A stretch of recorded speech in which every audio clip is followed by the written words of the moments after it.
Bonjour à tous. Le Tour de l'Avenir traverse la Côte d'Or aujourd'hui. Le départ a été donné il y a 1 heure.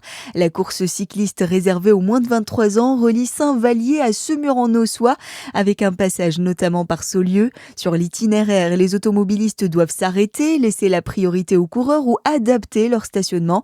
À Semur-en-Auxois, la circulation et le stationnement sont interdits jusqu'à la zone d'arrivée. La préfecture recommande d'anticiper les déplacements. Semur-en-Auxois qui se prépare également aux obsèques de François Patria.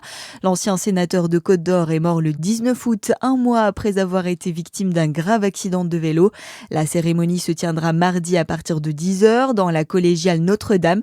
La commune estime que 1300 à 1500 personnes pourraient participer à l'hommage. Pour sécuriser l'événement, des rues et des parkings seront fermés ou interdits au stationnement dès demain après-midi. Le dispositif sera renforcé mardi matin. Le public pourra suivre la cérémonie sur un écran géant installé devant la collégiale. L'actualité, c'est aussi 400 mètres cubes de compost détruits dans un incendie à Branges en Saône-et-Loire. Les flammes ont pris vendredi peu avant 22 h dans un entrepôt de l'usine Biovalis situé dans la zone industrielle près de Louhans.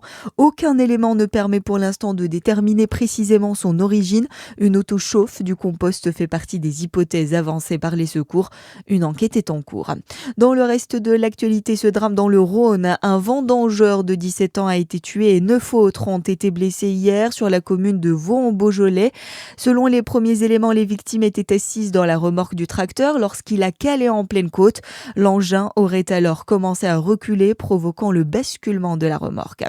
Et puis, ça pourrait être une journée historique pour le tennis français. Arthur Fils affronte ce soir Frances Tiafoe en finale du Master 1000 de Cincinnati.